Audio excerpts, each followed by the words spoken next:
Boa noite. Boa noite. Mais uma vez, o que já tinha acontecido com o Goiás, não me lembro que outro jogo, Botafogo, o Fluminense domina o jogo, no caso fez 1-0 hoje, e ao invés de matar o jogo, proporcionou ainda que o adversário voltasse para o jogo, aí fica depois um desespero, a torcida pressionando, aquele negócio todo. São pontos preciosos, né, que o Fluminense deixa dentro de casa.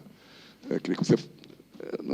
Como você viu o jogo, essa coisa que eu falei, e mais emendando já, você perde o Paulo Henrique Ganso para o Clássico, se agora, mais do que nunca, você pretende usar o Nenê, ou se é muito cedo, vai treinar, vai ter quase que a semana toda para treinar, né? Se estiver regularizado, ele vai para o jogo?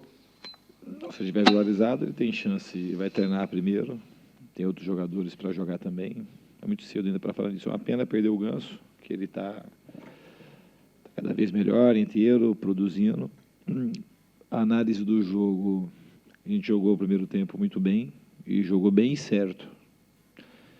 Depois, no segundo tempo, a gente jogou um pouco errado. A gente ficou fazendo um jogo de transição, que é um jogo que fica um pouco mais igual em determinados momentos do jogo. A gente ficou de transição para cá, transição para lá, e esse jogo não é o jogo do Fluminense. Nosso jogo tem muito mais a ver com o que aconteceu no primeiro tempo. Depois, no segundo tempo, mais para o começo do segundo tempo, a gente continua assim, o final também, no meio do segundo tempo, que a gente ofereceu algumas possibilidades de contra-ataque para o Ceará que a gente não precisava ter oferecido.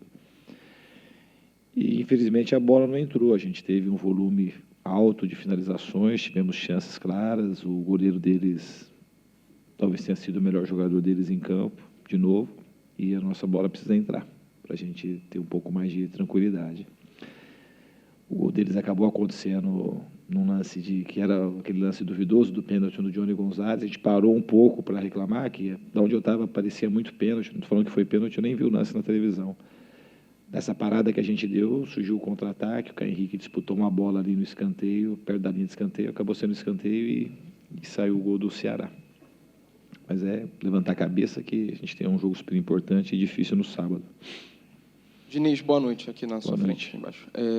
Principalmente no final do segundo tempo, a gente pôde perceber que o Fluminense acabou errando muitos passos na parte ofensiva do campo, na hora de decidir, às vezes passos no vazio, não tinha ninguém. A que você deve esses erros? Erros individuais ou erros coletivos? Como é que você explica? Acho que um pouco das duas coisas, mas estava todo mundo muito cansado. Que nem eu disse, teve uma parte do segundo tempo que o jogo ficou muita correria para um lado e para o outro, que não tem a ver com o nosso jogo, um jogo mais de domínio e da gente poder organizar o sistema ofensivo, que quando a gente organiza o sistema ofensivo, a gente também está organizando a retomada da bola no ataque. Então a gente fugiu um pouco das nossas características. No final do jogo, eu acho que aconteceu um pouco de erro coletivo tático e um pouquinho de falta de precisão devido ao cansaço que os jogadores estavam sentindo. Muitos jogadores sentiram cansaço aí na volta, mais na parte final do jogo. Eu atribuo até esse cansaço muito por conta desse meio do segundo tempo, que o jogo ficou com um volume de corrida para frente e para trás muito alto. Diniz, após o jogo, a torcida se manifestou com vaias, apoiou durante... E eu queria saber se tu concorda com essas vaias, especialmente com o grito de time sem vergonha. Como que tu avalia esse comportamento da torcida? Eu acho até boa a tua pergunta, porque a torcida ela tem todo o direito de se manifestar, é apaixonada. O que eu posso falar da torcida é que a demonstração de carinho ontem e hoje, muito boa parte do jogo, a maior parte do jogo, é o que vale para mim. E quando eles sentirem no direito de vontade de vaiar o time, a gente tem que saber acatar, aceitar e melhorar, porque o torcedor quer ver o seu time vencer. E a gente não venceu, acho que a gente até fez um bom jogo de novo, o primeiro tempo foi muito bom, mas a gente precisa trazer vitória, porque o torcedor quer vitória. Então a gente tem que passar a produzir, continuar produzindo e vencer as partidas. Boa noite, professor. Boa noite. Gostaria de saber de você em relação a trabalhar com um time contra o Anderson Moreira, que sempre trabalha com equipes muito bem compactadas, né? E hoje deu para ver que o Fluminense teve dificuldade. O Anderson Moreira já trabalhou aqui no Fluminense, acompanha o Anderson Moreira também pelo América Mineiro, pelo Bahia, né? Hoje está no Ceará. as linhas são muito compactadas. Qual foi a maior dificuldade, na tua ótica, em relação a encarar o Ceará nesse jogo em que a equipe do Ceará ofereceu muitas dificuldades para o Fluminense, e se esse período de intertemporada, né, te atrapalhou um pouquinho, ou atrapalhou o elenco do Fluminense? Parecia que a falta de ritmo também atrapalhou um pouco? Então, o Anderson é um excelente treinador, ele é ótimo, sabe? Tem trabalhos que a gente tem que saber valorizar. Eu concordo que ele trabalha com as linhas muito compactadas, que sabe trabalhar bem. Todos os times dele são times que têm esse tipo de conteúdo tático coletivo. Agora, eu acho que o Fluminense fez uma partida muito boa. Acho que a intertemporada ajudou o Fluminense. Nós tivemos um volume de finalizações, foram 23 chutes ao gol. No gol, não sei quantos que foram. Tivemos chances reais de gol. Então, se o resultado, assim, aquelas análises do resultado, é uma análise que ela é muito perversa. Se a gente não tivesse produzido, eu ia concordar mais com a tua análise, mas a gente produziu muita coisa no jogo hoje, não foi pouca coisa, a gente teve chances claras. O que eu te falei, o Diogo talvez tenha sido o Diogo Silva o maior destaque do Ceará na partida. Mesmo enfrentando um adversário muito bem treinado, um time que é difícil ser batido. O jogo aqui contra o Vasco, eles tomaram um gol de bola parada no momento que eles estavam melhor na partida. É um time que ganhou do Grêmio, em casa, então... E é uma tônica do Campeonato Brasileiro, mas o Anderson, ele está de parabéns pelo trabalho que ele tem feito, não só no Ceará, mas na carreira dele inteira. Isso aqui é a sua direita, no alto. Sua direita aqui no alto, por favor. Aqui, ó. Diniz, uma avaliação sobre o segundo tempo, principalmente, depois que você colocou o Marcos Paulo no lugar do Yuri, o Fluminense, como você disse, criou oportunidades, pressionou, mas parecia um pouco desorganizado. Pelo menos foi a impressão que a gente teve, não sei se foi a mesma visão que você tem. O time atacou muito, mas parecia um pouco sem organização no ataque. Teve até um lance no final que, acho que foi o Johnny cruzou uma bola, estava todo mundo praticamente dentro da pequena área e não tinha ninguém vindo de trás. Realmente isso pode ter atrapalhado o time para buscar esse segundo gol no segundo tempo?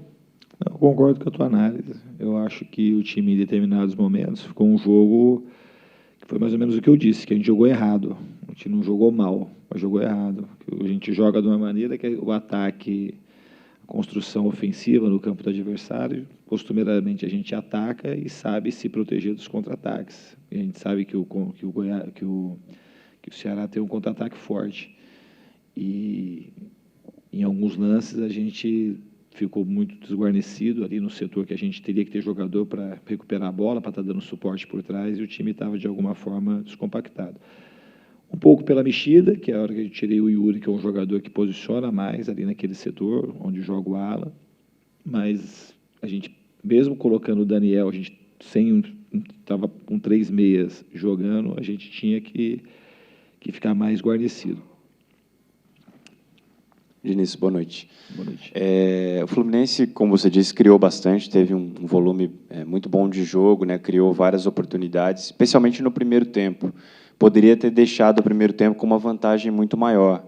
Ficou apenas com a vantagem do 1-0. Foram muitas chances perdidas. Aliás, com empate, desculpe. A que se deve essas perdas de chances, na tua opinião? Te incomoda muito isso? É uma afobação ali na hora de definir a jogada? Não, é uma coisa que o mais incomoda no nosso time já há um tempo é a gente criar e não concluir em gol, porque está sendo o diferencial da gente deixar pontos pelo caminho. Então, a gente tem que melhorar isso, a gente tem treinado isso, e mais do que treinar, nós temos jogadores com a característica de fazer gol. Temos o Pedro, João Pedro, Johnny, o próprio Ganso, que é um cara que, quando chega, tem qualidade para finalizar. O Caio Henrique, que é um jogador ofensivo, que tem boas assistências. O próprio Gilberto, que é um cara, um lateral muito agudo. Então, a gente tem jogador que, rotineiramente, faz gol. Então, a gente espera que a bola comece a entrar o quanto antes para a gente conseguir vencer os jogos. Diniz, aqui do seu lado direito. Opa. Diniz, são 2 perguntas, se você me permite. A primeira, eu senti o Fluminense um pouco com dificuldade da saída de campo, né? O Yuri fazendo aquela função do Alan, me pareceu que ele não teve a qualidade que o Alan tem. Essa é a primeira pergunta. Existe uma dependência, uma Alan dependência no Fluminense, devido a essa saída de bola dele, já que ele tem um grande aproveitamento? E a segunda pergunta, o Pedro fez uma grande partida, no entanto, o João Pedro ficou um pouco ofuscado, jogando mais pelo lado. Você acredita que dá para jogar os dois, o João Pedro caindo pelos lados e o Pedro atacando, já que o João Pedro não foi tão bem? Não, eu acho que dá. Eu achei que o João Pedro, no primeiro tempo, fez uma partida muito boa, na minha opinião. Acho que ele produziu, taticamente ele foi bem, ele está se adaptando, ele já jogou nessa função nas categorias de base. Eu acho que com a rotina de treinamentos, ele vai melhorar ainda mais. Quanto ao Alan, não é quem entra, é a saída do Alan que é diferente. O Alan é um jogador, é um achado do Fluminense, um jogador que ele tem muita qualidade técnica, muita qualidade física, tem empatia com o torcedor, tem um pacote meio completo. Então, quando entra um outro jogador naquela função, é difícil você ficar no comparativo com o que o Alan está vivendo nesse momento. É um momento que ele tá muito bem, assim que ele se encontrou aqui no Fluminense. Então, a gente é um jogador especial hoje. Agora, não tem uma Alan dependência. A dependência não tem, o resultado foi 1-1, mas a gente criou muita chance, a gente faz metade dos gols, a gente provavelmente não estaria falando do Alan, mas mesmo assim o Alan, ele é um jogador diferente, é um jogador que tem jogado num nível muito alto. Diniz, aqui à sua direita, boa noite. Boa noite. Eu quero te fazer uma pergunta em relação ao Nenê, que vocês ganharam um jogador de muita qualidade agora. No elenco. Queria te perguntar se você já tem uma noção de onde que você vai encaixar o Nenê no time. Se você colocaria como um meia mais centralizado, jogando ao lado do Ganso, se ele poderia jogar na meia esquerda, ou ainda é muito cedo para, sei lá, definir onde que o Nenê jogaria exatamente no seu esquema do Fluminense?